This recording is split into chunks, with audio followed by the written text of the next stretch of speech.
2012년 1월 10일 밤 11시 30분경 울산의 한 다방에서 여성의 시신이 발견되면서 시작이 됩니다. 사망자는요, 그 다방을 운영하던 50대 주인이었습니다. 야, 그럼 주인이 본인 가게에서 지금 이렇게 됐다는 거 아니에요? 자정이 다 된 거면은 영업이 끝났을 시간인 그렇죠, 건데. 그렇죠. 그 늦은 시간에 누군가 다방에 가서 발견했다는 얘기인 거잖아요. 네, 그렇습니다. 신고자는 사망하신 분의 사위였습니다. 사망자는 다방 내실, 그러니까 작은 방에서 혼자 살았다고 했고요. 전날 딸 집에서 저녁을 먹기로 했는데 오지도 않고 다음날 종일 연락도 안 돼서 밤늦게 사위가 장모님 가게를 찾았다가 현장을 목격한 상황이었습니다. 네. 아, 가게에서 생활하셨구나. 네, 그렇습니다. 그럼 전날 저녁부터 다음날 종일 연락이 안 됐던 거면은 일이 언제 벌어졌던 건지 알 수가 없는 거잖아요. 그렇죠. 당시 기록을 보니까 신고 당일만 해도 사위가 가게를 2번이나 찾아갔더라고요. 아내의 전화를 받고 밤 8시 30분경 퇴근하던 길에 장모님 가게에 들렀는데 간판 불도 꺼져 있고 문도 잠겨 있어서 집으로 그냥 돌아갔었다고 되어 있었습니다. 그리고 3시간가량 지난 밤 11시 10분에 다시 갔는데도 똑같은 상황이자 사위가 열쇠공을 불러 문을 따고 들어갔던 거였습니다. 야, 그럼 범인이 이 와중에도 문을 잠그고 갔다는 얘기네요. 현장은 어땠습니까? 열쇠공까지 불러서 다방의 출입문을 겨우 열었을 때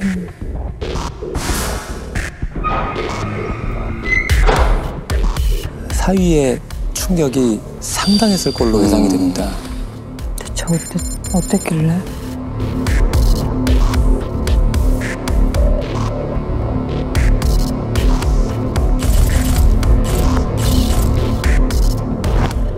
다방 규모는 약 30평 정도였고요. 가게 안쪽 끝에 피해자분이 생활하던 내실이 있었는데요. 피해자분이 발견된 것은 출입문 바로 앞이었습니다. 출입문 방향으로 머리를 두고 천장을 향해 누운 채 발견됐는데 완전 나체 상태였고요. 한쪽 다리가 소파 위에 걸쳐진 채 있었다고 합니다. 야, 나체 상태로. 그걸 사위가 본 거예요? 네, 충격적이었던 건 시신에 하얀 가루가 뿌려져 있었는데 설탕이었습니다. 설탕이요? 네, 피해자 옆에 뿌리다만 설탕 봉지도 같이 발견됐고요. 예전에 우리가 밀가루나 설탕 같은 거 뿌려놓은 그런 경우가 좀 있었잖아요. 많이 다른 있었죠. 사건도 많이 있었죠. 케찹도 있었고요. 케찹도 있었고. 야, 진짜 나쁜 놈이지. 살해한 것도 정말 해서는 안 되는 짓인데 이렇게. 피해자분 사위는 어떻게 됐습니까? 보금 결과 사위는 경부 압박 질식사로 확인됐습니다. 심한 폭행을 당했는지 갈비뼈 세대가 골절되고 아이고. 일부 장기까지 파열된 상태였습니다. 범인이 좀 이상한 놈이었던 게 피해자의 머리카락 등 채모 일부를 불에 걸려놨더라고요. 갈비뼈 3개하고 골절된 정도면은 주먹을 때렸던, 이건 남자일 것 같은데. 그래, 저항을 못하죠. 그 정도 저항을 상처는. 못하죠. 근데 이제 피해자가 발견된 자세라든지 이런 것들이 좀 비정상적인 걸로 보이는데요. 채모를 자르거나 또 불을 붙이거나 하는 경우들은 범인 입장에서 뭔가 불만족스러운 것을 피해자한테 처벌한다는 개념으로 많이 이런 일들이 일어나고 있어요. 그래서 굉장히 변태적인 성적 감정을 갖고 있거나 피해자한테 느끼는 감정이 분노가 좀 컸지 않았는가 이런 생각이 듭니다. 야, 그러면 이게 성범죄가 목적이었다는 얘기일 수도 있잖아요. 그렇죠. 아, 정말 너무 끔찍하네. 네, 시신에서 성범죄 흔적이 나오진 않았습니다. 다만 피해자 주변 관계를 확인해 본 결과 원한이나 치정을 의심할 만한 사람도 없었고 가게에 돈이 좀 없어지긴 했지만 소액이어서 당시 수사팀도 범인이 성범죄 목적으로 접근해서 폭행을 이어가다가 뜻대로 되지 않자 살인까지 저질렀을 가능성을 가장 높게 봤습니다. 다방에 온 손님이 그랬을 수도 있는 것 같기도 한데. 근데 그렇게 뜨내기 손님이었다면 이렇게 치밀하게 증거를 인멸하려는 노력 그걸 과연 했을까 하는 생각도 좀 들어요.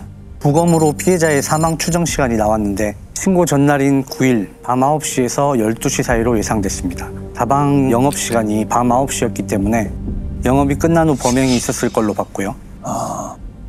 다방에 보일러가 없어서 평소 피해자분이 씻을 때 물을 직접 끓여서 사용을 했다는데 발견 당시 주방 가스레인지에 물이 가득 든 냄비가 올려져 있는 걸로 봐서 아마도 피해자분이 가게 영업을 마치고 씻을 준비를 하던 무렵에 참변을 당했을 걸로 추정됐던 상황이었습니다. 그러니까 전날 영업 끝나고 씻으려고 하던 차에 몰래 누가 침입을 한 건가? 나체 상태였다고 하니까. 아, 근데 누군가 몰래 침입을 했다면 강제로 문을 열었을 텐데, 그죠? 그렇죠. 그럼 사이가 처음에 그냥 돌아가진 않았을 것 같은데. 처음에 돌아갔었잖아요.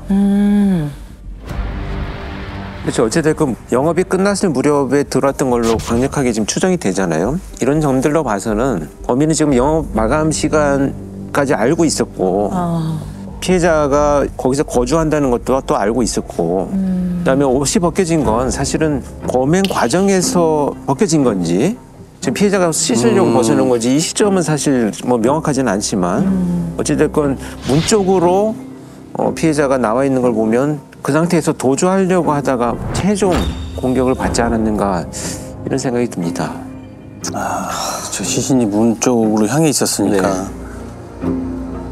맞습니다. 범행 무렵 가게 문이 열려 있었는지까지는 확인할 수는 없었지만 강제 침입 흔적이 전혀 없었고요. 다방 출입문 열쇠를 걸어두던 곳이 있었는데 범인이 열쇠를 찾아 문을 잠그고 간 걸 봐서는 최소 이 다방을 몇 번 왔던 놈일 가능성이 높았습니다. 그러면 일단 면식범이라는 얘기인데, 그죠? 단골 손님일 수도 있고. 네, 지인일 수도 있고. 그렇죠. 네. 당시 수사팀에서도 범인을 찾으려고 백방으로 노력을 했을 것 같은데 사건이 미제로 빠졌던 걸 보니까 생각보다 용의자 찾기가 쉽지 않았나 봐요. 그러니까요. 그러니까 보통 그 현장에 범인이 남긴 단서 같은 게 있는데 여기 이 사건에는 전혀 없었던 거예요? 있었습니다. 그것도 아주 명확하게 있었습니다. 명확하게요? 네, 그렇습니다. DNA가 나왔습니다. 피해자의 왼쪽 손톱 밑에서 아주 극소량의 피부 조직이 검출됐는데요.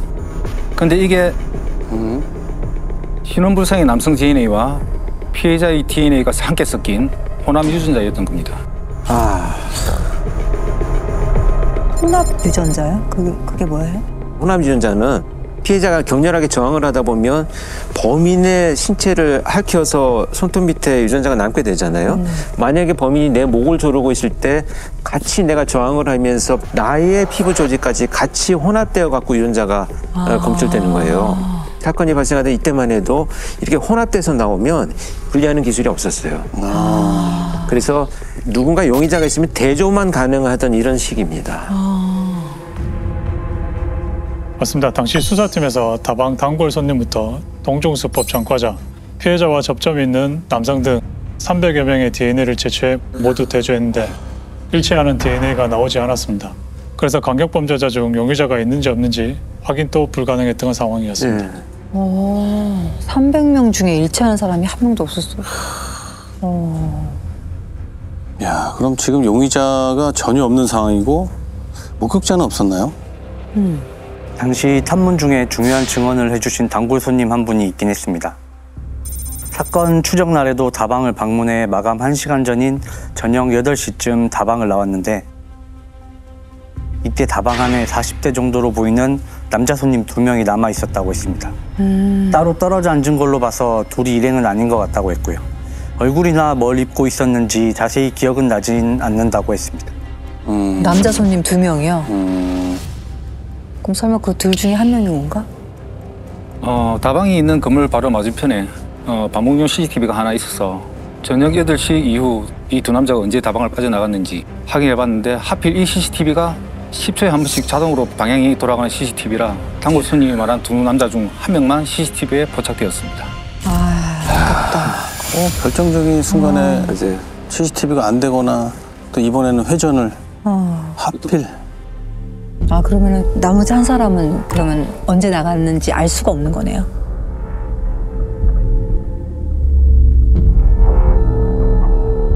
일단 CCTV에 찍힌 남자부터 찾으면 되지 않을까요? 그렇죠. 그 사람이 범인일 수도 있잖아요. CCTV에 찍힌 남성은 범인이 아니었습니다. 남자가 건물을 나온 시간이 9일 밤 9시 17분쯤이었거든요. 곧장 자전거를 타고 떠났고요. 근데 그로부터 5분 후인 9시 22분경 다방 간판불이 꺼진 게 CCTV로 확인이 된 겁니다. 남자가 떠난 후에 간판불이 꺼졌다. 그럼 그 후에 범행이 일어났다는 얘긴데. 혹시 이 남성이 다시 다방에 들어왔을 가능성도 있지 않을까요? 다시 돌아온 게 CCTV에 안 찍혔을 수도 있잖아요. 당시 수사팀에서 남자가 자전거를 타고 간 방향의 CCTV 동선을 추적했는데 다방으로부터 약 1km가량 지난 곳까지 이동한 게 확인이 됐습니다. 그 후엔 행적이 끊겼는데 다시 다방 쪽으로 이동한 건 어느 곳에도 찍히지 않았습니다. 어쨌든 피해자가 사망 직전 다방에 머물렀던 중요한 참고인이었기 때문에 자전거 탄 남자를 공개 수배까지 했는데 이것도 별 소득이 없었던 상황이었습니다. 아, 참. 자전거 탄 사람을 그 남자를 못 찾은 거구나. 사건 발생 직접 중요한 목격자였을 것 같은데. 그렇죠. 그럼 이렇게 되면은 그 자전거 탄 남자 말고 다방에 있었다던 그 또 다른 손님이 범인일 가능성이 높은 거 맞죠? 그렇죠. 근데 CCTV에 찍히질 않았으니 인상 차기조차 모르는 거잖아요, 지금. 그렇죠. 단골 손님도 40대 남성이라고 얘기해 준 것 말고는 아무것도 추정할 수 있는 게 없어서 토사가 답보에 빠지다 결국 미제가 됐던 겁니다. 맞아요. 그러니까 범인 DNA가 나왔는데도 이렇게 안 풀릴 수가 있는 거예요? DNA까지 나왔는데도 안 풀리면 진짜 답답하죠. 아, 진짜 그렇겠다. 무려 7년이 흘러서 2019년이 됩니다. 형사님들은 다시 한번 울산에서 발생한 이 미제 사건들을 모두 취합해서 국과수로 향합니다. 근데 여기서 아주 희망적인 이야기를 하나 듣게 됩니다. 호남 유전자 분리가 가능할 수 있겠다는 얘기를 했습니다. 그때 2012년 울산 다방 주인 살인 사건이 딱 떠오르더라고요. 그런데 아직 몇 번 시도해보지 않은 희귀한 케이스라 국과수에서도 성공을 장담할 수는 없다고 하는 겁니다.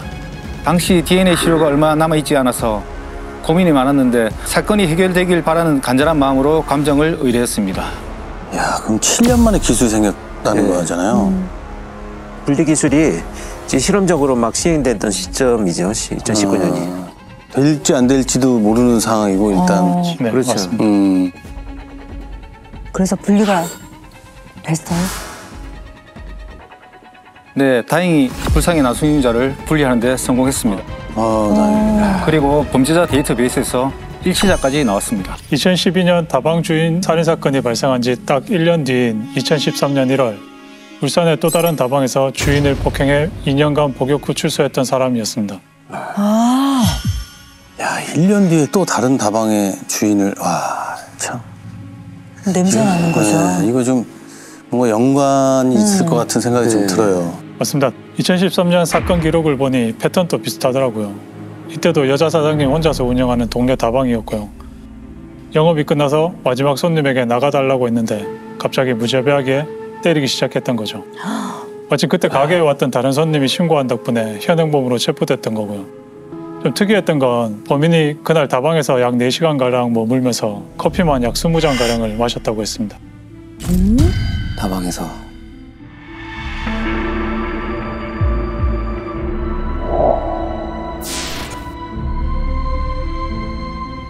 대체 이 사람 정체가 뭡니까? 자, 지금부터 2012년 다방 업주를 살해하고 달아난 것으로 추정되는 이 남자를 조 씨라고 부르도록 하겠습니다. 조 씨는요, 2019년 당시에 55세의 남성이었습니다. 경남 양산에서 홀로 거주하고 있는 것으로 확인이 됐다고 합니다. 양산이면 그렇게 멀지도 않은 곳이잖아요. 뭐 하는 사람이었어요? 일용직으로 조경 일을 해오던 사람이었습니다. 전국을 떠돌아다니면서 거주지를 계속 옮겨 다녔고요. 저희가 소재를 파악한 뒤로 계속 주시하면서 조 씨의 동태를 살폈습니다. 네? 왜 체포를 안 하고 그냥 지켜보기만 하신 거예요? DNA 일치하면은 다 끝난 거 아니에요? 근데 DNA가 일치한다고 바로 체포할 수 없는 이유는 다방이라고 하는 것은 공개된 장소잖아요. 어떤 형태로 DNA는 전이될 수도 있어요. 그래서 반드시 범인이 접촉했다라는 다른 증거나 정황 증거나 진술, 자백 이런 것이 포함되지 않는다면 DNA만 가지고 추궁했을 경우에 부인을 하게 되면 빠져나갈 구멍이 너무 많죠. 그렇죠. 맞습니다. 만약 조 씨가 다방에서 커피값을 건네주다가 주인 손이랑 잠깐 스친 적이 있다. 그때 살짝 끌겼던 게 아니겠냐. 이런 식으로 주장해버리면 저희가 범행 입증을 할 수가 없는 상황이었습니다. 그렇죠. 네. 근데 그러면 이게 이미 7년이라는 시간이 지났는데 조 씨가 범인이라는 증거를 어떻게 찾아요? 7년이 지났는데? 그래서 이때부터 우리 형사님들의 긴 싸움이 시작이 됩니다. 2012년 사건이 발생한 그 다방에 조 씨가 있었다는 걸 증명을 하기 위해서 형사님들은 약 4년의 시간 동안 작은 퍼즐들을 하나하나 맞춰갔다고 합니다. 진짜 대단하시다. 4년 동안. 이야, 진짜. 근데 왜 이렇게 오래 걸린 거예요? 당시 사건과 관련된 참고인들을 다시 만나는 것부터가 쉽지가 않았습니다. 그렇죠. 이미 울산을 떠나신 분들도 많았고요. 어찌저찌 소재를 파악해서 연락을 드리면 기억도 안 나고 기억하고 싶지도 않다고 통화조차 거부한 분들이 많았습니다. 그리고 체포영장을 받는 것도 정말 어려웠습니다. 수사 자료가 워낙 많다 보니 자료 검토하다가 담당 검사님이 바뀌기도 하고요. 참. 뭐부터 다시 수사를 시작하셨던 거예요? 일단 조 씨가 2012년 범행 당시 울산에 거주했던 것부터 증명해야 했습니다. 그래서 조 씨의 근로 기록을 떼봤는데 울산에 있는 몇몇 조경회사에서 당시 월급을 받은 게 있더라고요. 아, 그럼 울산에 있긴 있었던 거네요. 네, 그래서 당시 조 씨와 함께 일을 했었던 동료들을 어렵게 찾아내서 조 씨에 대해 기억나는 게 있는지 물어봤는데요. 하나같이 다들 그 커피 좋아하던 양반? 이러는 겁니다. 얼마나 맛있길래. 작업이 끝나면 동료들이랑 술도 한 잔 안 마시고 다방으로 바로 직행했다고 했습니다. 그래서 도대체 다방에 가서 혼자서 뭘 하냐라고 물어보면 그냥 하루 종일 다방에 앉아서 10잔, 20잔씩 계속 커피만 마셨다고 하더라고요. 일단 그 조 씨가 2012년에 울산에 있었고 또 다방을 주구장창 갔다. 이건 확실한 거네요, 그러니까. 그렇죠. 게다가 2013년 폭행 사건 때 기록을 보니까 당시 조 씨가 쓰던 휴대전화번호가 적혀 있더라고요. 2012년 사건 수사팀에서 다방 인근 기지국에 걸린 모든 착발신 기록을 뽑아뒀었는데 혹시나 그 중에 조 씨 번호가 있는지 확인해 보니까 조 씨 번호가 떡하니 있는 겁니다. 2012년 1월 9일 밤 7시 반경에 조 씨가 누군가에게 걸려온 전화를 받았던 기록이었습니다. 소름 돋는다. 그럼 그날 그 다방 인근에 있는 것까지는 확인이 됐네요. 이때 누가 조 씨한테 전화를 한 거였어요? 그 통화한 사람도 찾았어요? 네, 찾았습니다. 당시 사건이 있던 다방에 바로 옆에 건물에 있던 또 다른 다방에서 일하던 종업원이었습니다. 뭐 또 다방이에요? 네. 조 씨에 대해서는 기억을 못했고 손님 중에 한 명이었을 거라고 했습니다. 자, 그런데요. 이 다방 종업원은 조 씨를 기억하지 못했지만 이분이 일했던 그 다방의 주인은 조 씨를 정확하게 기억하고 있는 데다가 아주 중요한 증언까지 해주셨다고 합니다. 뭘 기억하셨길래? 조 씨 사진을 보자마자 단번에 알아보셨습니다. 그때 조경공사를 하러 울산에 잠깐 내려왔다고 했던 손님인데 일만 끝나면 거의 매일 다방에 와서 주구장창 커피를 마셔서 나름 귀한 단골 손님이었다고 하는 겁니다. 근데 몇 달 동안 빠짐없이 오던 단골 손님이 갑자기 발길을 뚝 끊어서 내심 아쉬웠는데 그게 옆 다방에서 살인 사건이 난 후였다고 했습니다. 야, 그러면 기억날 수밖에 없는데. 그렇죠. 그 사건 난 이후에 발길을 뚝 끄는 거잖아요. 그렇죠. 매일 와서 커피 그렇게 마시던 사람이. 커피 중독자. 이 사람이 만약 범인이라면 그 상황을 물색하고 좀 기회를 엿보고 있었던 거잖아요. 그러네. 자, 그러니까 지금 조 씨가 쓰던 번호 하나로 지금 다 알아낼 수 있었던 거잖아요. 그럼 이제 체포를 하러 가도 되는 거 아니에요? 아닙니다. 아직 부족했습니다. 그래서 조 씨의 자백을 받아내기 위해서 전략을 짜는 데 집중을 했습니다. 어떤 증거를 내밀어도 범행을 부인할 게 뻔했기 때문에 사전에 촘촘하게 계획을 세워놓는 게 중요하다고 판단했습니다. 그렇지. 먼저 가장 뻔히 할 거짓말부터 깨부셔 놓기로 했습니다. 맞아. 손톱 및 DNA를 깠을 때 다른 핑계를 댈 게 뻔했거든요. 그래서 이게 공격 중 생긴 저항 흔적이라는 것을 부인할 수 없도록 전국의 법의학자들을 만나 당시 피해자의 부검 기록을 보여주고 소견서를 받았습니다. 다행히 공통적으로 목을 조를 당시 저항할 때 긁은 DNA일 가능성이 높다는 의견을 주셨습니다. 외국의 논문까지 찾아봤는데 피해자와 공격자 사이 폭력적인 신체 접촉이 있을 경우 혼합 유전자가 검출될 가능성이 높다는 연구들도 있어서 반박할 수 없는 증거 자료까지 모아놨습니다. 거의 전국 미제팀을 다 찾아가서 자백은 어떻게 받아냈는지 자문을 구했고요. 이걸 토대로 조사 진행 순서부터 질문 순서까지 촘촘하게 짜기 시작했습니다. 또 조 씨의 예상 답변을 쭉 뽑아 피의자와 조사관을 맡아 시뮬레이션을 해보기도 했습니다. 야, 대단하다, 정말. 이렇게 만반의 준비를 끝낸 우리 형사님들은요, 조 씨가 있는 경남 양산으로 갑니다. 양산으로. 드디어. 그날이 작년 크리스마스라 기억이 생생한데요. 조 씨가 머물고 있는 여관 앞에서 밤새 잠복하다가 동트기 전에 출근하는 조 씨를 잡았습니다. 드디어. 조 씨도 11년 만에 자신이 잡힐 줄은 상상도 못했겠죠. 그 있어요? 다방 살인 사건 피의 사건으로 피해자로 체포합니다.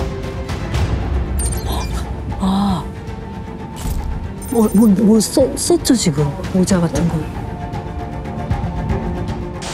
여러분이 선임할 수 있고 변명할 게 있고 진술 검토 행사할 수 있고 체포적 부분 다 청구할 수 있습니다.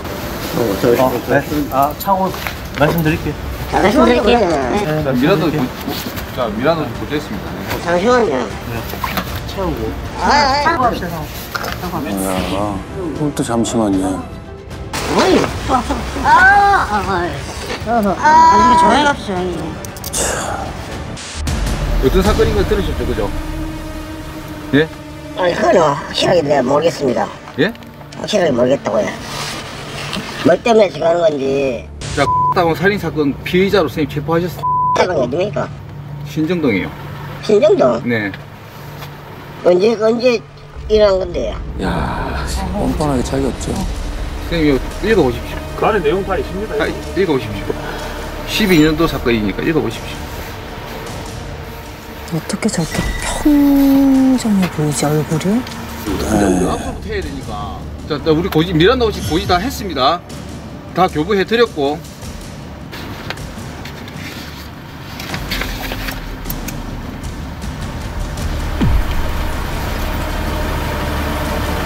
다 읽으셨습니까? 아이고, 씨. 이렇게 조 씨를 검거를 했고요. 울산청으로 데려온 형사님들은 도착하자마자 첫 마디를 이렇게 던집니다. 조 씨, 억울한 거 있습니까? 억울한 거 있습니까? 아 이것도 그럼 형사님들이 짜놓은 덫이에요? 네, 저희가 거짓말 탐지기부터 돌 예정이었거든요. 조 씨가 분명 억울하다고 할 게 뻔했기 때문에 그럼 그게 맞는지 검사부터 하고 시작하자. 이렇게 유도하려고 했던 건데 예상이 딱딱 맞아가더라고요. 조 씨가 정말 억울하다고 하는 겁니다. 야, 계획대로 지금 착착 진행이 되는 거네요. 여기서 거짓 반응이 나오면 심적으로 계속 불안해질 거 아니에요. 계획대로 거짓말 탐지기를 진행했는데 아쉽게도 판단 불능으로 나왔습니다. 야, 뭐야 여기서. 판단불능이 나오는 경우들이 덜어 있어요. 거짓이라고 볼 수도 없고 참이라고 볼 수도 없어요. 그래서 거짓말 탐지 검사를 배제하게 되죠. 그럼 일단 첫 번째 계획은 예상처럼 안 된 거네요. 우리 형사님들은 그 다음 스텝이 있습니다. 그 형사님들은요, 조 씨에게 POT 검사를 합니다. POT. POT 이건 제가 처음 듣는 것 같은데. 네. 이게 뭐예요? 일종의 뇌파 검사 중에 하나인데 네. 빠른 시간 안에 범죄 현장에 범인만이 알고 있는 범행 도구나 물건이나 이런 것들을 막 빠른 속도로 보여주면 범인이 자기가 범행 도구로 썼던 어떤 칼이 보이면 뇌파가 이제 치솟아서 이 사람이 알고 있구나라는 거를 확인하게 되는 검사 기법이죠. 야, 범인만 알 수 있는. 그래서 저희가 조 씨를 앉혀놓고 고춧가루, 후춧가루, 그리고 밀가루 사진들을 쭉 보여줬습니다. 아, 설탕. 설탕 반응 그렇죠, 보려고. 그렇죠. 그때 뇌파에 반응이 설탕. 있을 거 아니에요. 그치. 중간에 저희가 설탕 사진을 하나 넣어놨는데 그걸 보는 순간 조 씨의 뇌파가 번쩍 튀더라고요. 그때 딱 걸렸다 싶었죠. 맞네. 맞네. 설탕에 반응을 한다는 거는 뭐 맞다는 거 빼박이라는 거 아니에요? 중요한 결과를 확보한 우리 형사님들은요, 드디어 조 씨의 자백을 받아내기 위해서 조사실로 드디어 향합니다. 야, 이쯤 되면은 순순히 불 때가 됐는데 어땠습니까? 뻔뻔하게 물러서질 않더라고요. 사건이 있던 다방은 물론 그 동네에도 간 적이 없다고 했습니다. 11년 전 일이라 기억이 잘 안 난다면서 계속 잡아댔습니다. 그래서 저희가 사전에 준비한 대로 하나하나씩 순서대로 들이미니까 어느 순간부터는 입을 아예 열지를 않았습니다. 할 말이 없는 거지 뭐. 형사님들이 다 당연하지. 계획이 있는데. 반년 동안 준비를 했는데 그럼. 그걸 무슨 말을 하겠어요. 바로 체포를 안 한 이유가 있지. 자, 그런데요, 이 조 씨가 갑자기 고개를 푹 숙이더니 뭔가 결심한 듯이 고개를 싹 들고, 자, 형사님, 커피 한 잔만 주시죠. 믹스 커피 말고요, 아메리카노로요. 그런데 커피를 벌컥 마시더니 또다시 모르쇠로 나오는 겁니다. 네? 그래서 제가 이 평생 그게 마지막 커피가 될 거다 하고 그날 조사는 마치게 됐습니다. 근데 이용하는 거네. 커피를 마시고. 근데 다음날 아침에 유치장에 갔더니 조 씨가 전날과는 표정이 사뭇 다른 겁니다. 알고 보니까 밤새 유치장에 같이 수감되어 있던 옆에 사람들에게 손톱에 유전자가 나왔으면 끝난 거다라는 말을 들었다고 하더라고요. 참 한심하다. 형사님 말 안 듣고 같이 범죄자 유치장에 있는 범죄자 얘기를 듣는다. 그 표정을 보니까 딱 자백하겠다 싶어서 곧장 면담을 시작했습니다. 그렇게 면담 시작하자 몇 시간 버티다가 결국에는 자백을 했습니다. 왜 대체 그렇게 끔찍한 짓을 한 거예요? 왜? 성범죄가 목적이었습니다. 마지막 손님이 나오는 걸 보고 자기도 나가는 척 했다가 다시 돌아왔다고 했고요. 피해자한테 성관계를 제안했는데 거부당하자 폭행한 뒤 목을 졸라 살해했다고 했습니다. 그냥 쓰레기네. 그리고 채무에 불을 붙였던 점은 끝까지 부인했습니다. 근데 그 설탕은 왜 뿌린 거래요? 조사 과정에선 기억이 안 난다고 주장했는데 재판에 가서는 증거인멸을 하기 위한 목적이었다고 털어놨습니다. 근데 설탕을 뿌리면 증거 인멸이 돼요? 전혀 관련이 없죠. 무식하게까지. 재판 결과는 어떻게 됐습니까? 1심에서 살인 혐의도 인정해서요, 징역 25년을 선고를 받았는데요. 그런데 조 씨가 본인의 형량이 너무 무겁다는 이유로 항소를 해갔고요. 끝까지 뻔뻔하다. 끝까지 뻔뻔해.